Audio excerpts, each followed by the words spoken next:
The Browns are close to re-signing safety Rodney McLeod, according to Mary Kay Cabot, and potentially by the time you are watching this, it is already finalized to a one-year contract. So welcome into an at-home edition of the Cleveland Browns Report. Matthew Peterson here, just kind of breaking down this signing. I was about to head out of my apartment to go enjoy some St. Patrick's Day festivities, but had to stop real quickly to get this video out for you all. So let's talk about Rodney McLeod coming back. Longtime vet, came over to Cleveland last offseason to rejoin Jim Schwartz, and now it's the second member of a former Eagles player to come over to the Browns. Jordan Hicks also playing under Jim Schwartz in Philadelphia, and now, like McLeod, rejoining the NFL Assistant Coach of the Year, Jim Schwartz. So ultimately, I think this is a good re-signing for the Browns. I thought Rodney McLeod provided a lot of invaluable experience and leadership that doesn't necessarily, definitely does not pop up in the box score, but I feel like he had a great impact on this team last year. We can toss his stats on screen for you guys. He played in 10 games before suffering torn bicep against the Steelers in that 13-10 win over Pittsburgh. He started 5 games, 29 tackles, 2 tackles for loss.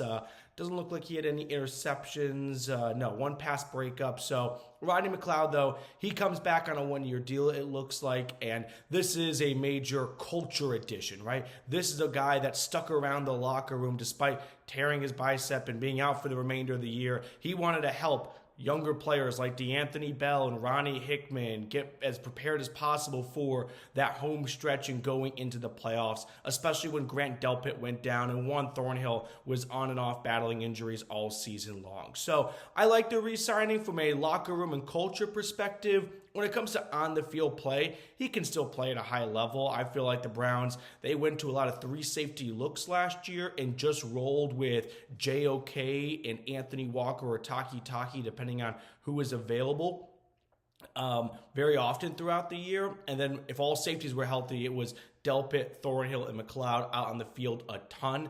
In fact, Rodney McLeod last season, we can even look at his snap counts.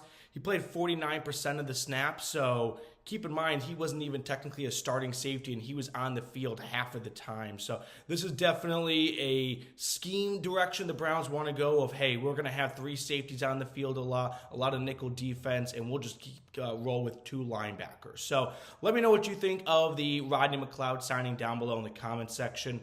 I feel like, though, if there is one point of criticism, it may be, and you got some great play out of D'Anthony Bell and Ronnie Hickman last year, right? When those 2 UDFAs were called on to fill in for Delpit and Thornhill and McLeod towards the end of the season, they played some great football. I mean, they were coming up with takeaways, pick sixes. So I feel like the Browns did have a nice grassroots going at the safety position, which is why I didn't feel the need for them to go out and sign a major safety like a Justin Simmons, a Kevin Byard, a Quandre Diggs. I know they wanted to roll with 3 safeties, but I feel like they had a lot of really good young pieces on that team that could step up into a bigger role in 2024. But ultimately, Jim Schwartz wants some more accountable guys, right? Players that he's got trust in that can execute his defense. So he goes back and he brings back a familiar face in Rodney McLeod. So with that, the Browns free agency class so far, just kind of going off the top of my head here, a lot of re-signings, which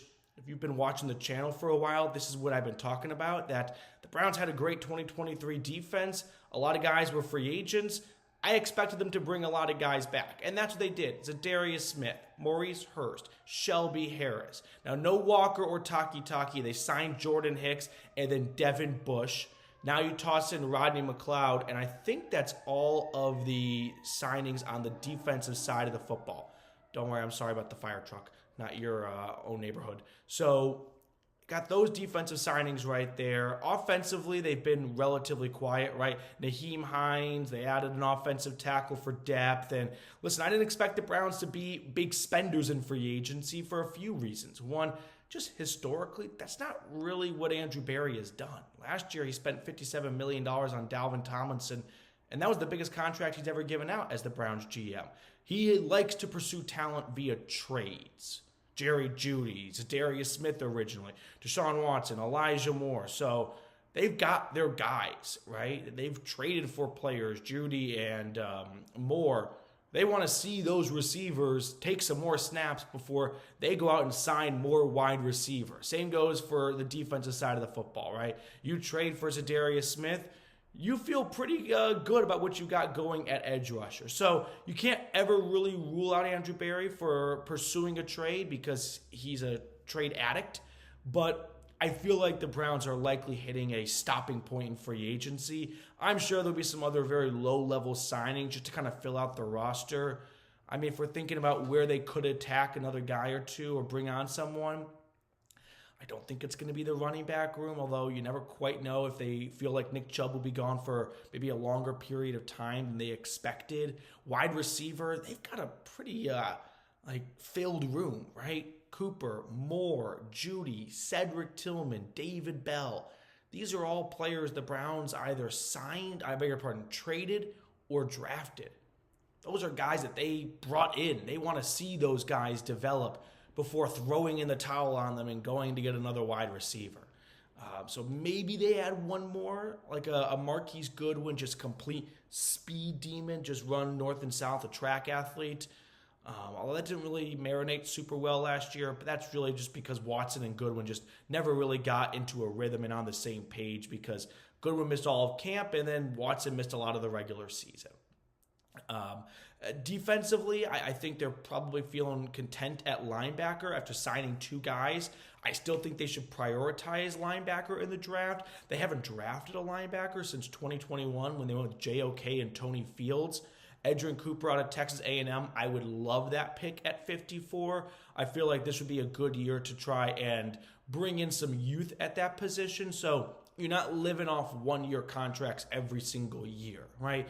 At some point, it just kind of feels good to have a homegrown, nice linebacker because it's just such an important key part of the defense sitting right in the middle of the field. Secondary-wise, they did bring in a corner to replace Mike Ford. Tony something, his name's escaping me right now. But that's more of a special team signing than anything in my eyes. So ultimately, the Browns haven't been big spenders. The biggest signing they've given out contract was Zadarius Smith, a $23.5 million deal. All right, that's going to do it for us on this show. Appreciate you guys tuning in for an at-home edition of the Cleveland Browns Report. If you have not subscribed yet, I invite you to go ahead and do so. Usually we don't film videos in my kitchen, but I'm off today, and when I saw Rodney McLeod was likely to re-sign according to Mary Kay Cabot, I wanted to get a video out to you all before I hit the bars for St. Paddy's Day. So we will let you guys go. Enjoy the rest of your St. Patrick's Day. Drink some green beer for me, and we will catch up later.